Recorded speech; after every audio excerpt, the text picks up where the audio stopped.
Hey, it's Soul, and this is the Guide to Enchanting in Midnight. Here we'll cover the field of obtaining materials, leveling up, and specialization paths. Then we'll cover cooldown and mastery crafting along with a few builds, then highlight some cool things Enchanting has to offer.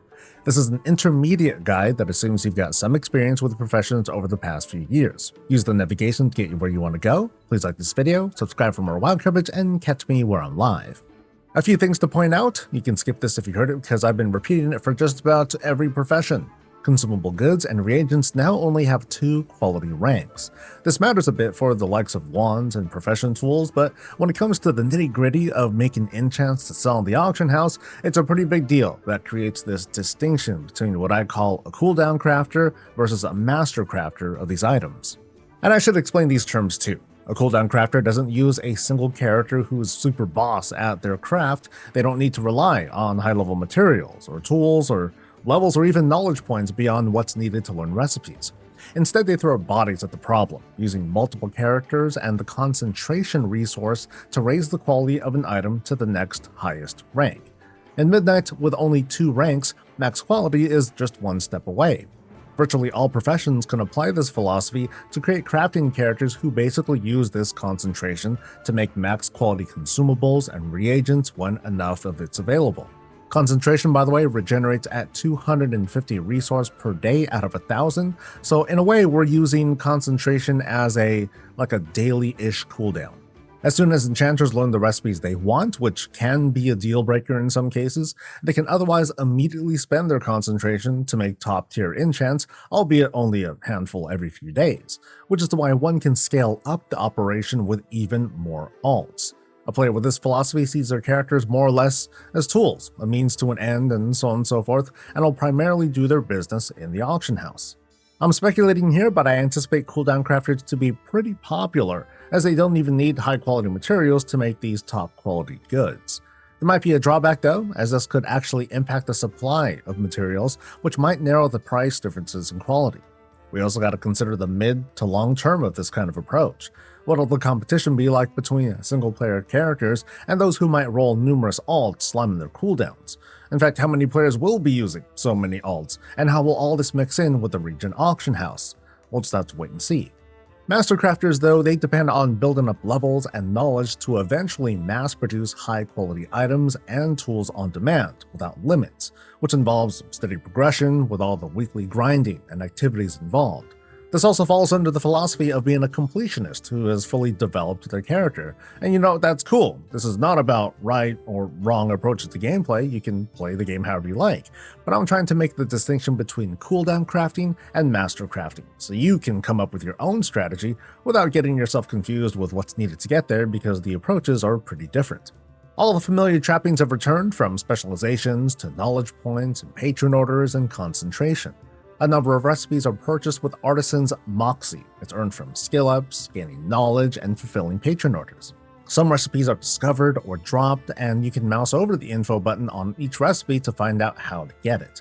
Moxie, by the way, it replaces Artisan's Acuity from the War Within. Moxie is also specific to a given profession, so unlike Dragonflight and the War Within, you won't be able to jump multiple professions to consolidate a bunch of Moxie to dump onto a single profession.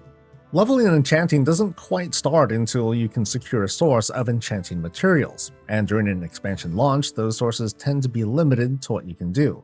What some folks do is to immediately specialize in disenchanting specializations to try and secure a supply, and then use another enchanter altogether who does the actual crafting.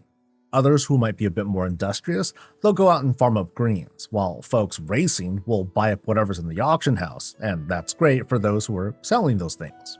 Don't think of what I'm going to talk about as the best method. This is just one example approach. I'm speculating, but after looking at the other professions, tailoring feels like the easiest profession to have alongside an enchanter. They can hard farm cloth and process it into simple tailoring recipes without the added steps of needing a skinner or a miner. A lot of courtly wrists might be in your future, but this helps to secure a pretty cheap way of getting enchanting materials. The catch is you're only getting blue shards out of these, so you're still left scraping for random greens from quests and world drops for regular dust to actually level. Now this is beta information, but you'll need about 170 dust to make your way to skill level 50. That's where you auto-learn the recipe to shatter blue shards into more dust.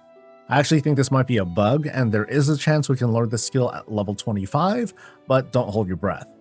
Meanwhile, I'd give some attention to Dark Moon cards once again as a possible source of cheap Dawn crystals during the preseason. Keep an eye out for a possible overabundance of cards to turn into shards. What's wild is that there's also another path to leveling through Janara Sunglow. She's in her own little enchanting parlor far above the blacksmithing trainer in Silvermoon City. She offers a round of recipe training based on glamour. Leveling up through her, it does cost a little bit less dust, but you're instead using one of the elemental modes available in Midnight. Whether this is a good route at the start of an expansion, I'm kind of iffy. Once you're at skill level 50, you're sort of done with the stresses of leveling. You can now learn 2 specializations at this point, and have a handful of weekly skill points from all the disenchanting you've been doing. The levels will come, and I don't recommend squeezing out skill points by making low-quality enchants. Ideally, you'd want to use concentration to make a good quality enchant when enough is available, as the higher quality ends up being that much more valuable in the auction house. So the quick rule of thumb is to never be capped on concentration. Let's go over the specializations, starting with disenchanting. Like the War Within, the trees are divided into the 3 kinds of materials. Higher skill means better quality enchanting materials, more of the materials made, and in the case of shattering, a greater chance of preserving the quality of materials when shattering from epic to rare to uncommon. Spellbound Shatterer is where one picks up their desired secondary stats, including reduced cost to concentration and a greater return when an ingenuity proc goes off. All that said, you're probably going to go for multicraft. Transitories, tonics, and tools is for the miscellaneous stuff, including glamour, vials, profession tools, and epic wands. I mentioned this before, the glamour tree no longer has the kind of easy learning path that scored you a bunch of knowledge points from the War Within. That's just been moved to the alternate trainer in Silvermoon City. Finally, we get to the meat of things, the enchants themselves. In Midnight, they're categorized into 3 of the factions, the Lassian, Amani, and Heronir. Each subspec covers a number of gear slots, which also clues us in on what slots can be enchanted. In Midnight, helmet and shoulder enchants have returned, while the cloak and bracer enchants, they're out. Talking on tools really quick, these should feel mostly familiar. A resourcefulness tool is handy for fulfilling patron orders when resources are thin. When it comes to production, Multicraft wins as usual, because even with the boost to ingenuity these days, there's nothing like getting more crafts for the price of one. Alright, so let's circle around and talk up the builds. It's probably a good idea to have a designated disenchanter, even if your path is cooldown crafting, as getting more materials is always fun. Ideally, this will be the character who will often be out and about, getting all sorts of gear drops to disenchant, while another enchanter, or your army of them, they stay in the kitchen, so to speak, and they do the real work. What's funny is that for cooldown crafters, they can just sell whatever high quality materials they find. The difference in concentration cost is minimal, but for a master crafter, these high quality materials are required. Tools are always a bit of a toss-up, but enchanting tends to be popular, so especially in high pop realms, toolsmithing might pay off early on before you move to whatever your main specializations are going to be. Oils are also a decent hustle as a side spec, and as a cooldown crafter, you should expect a more minimal but steady profit.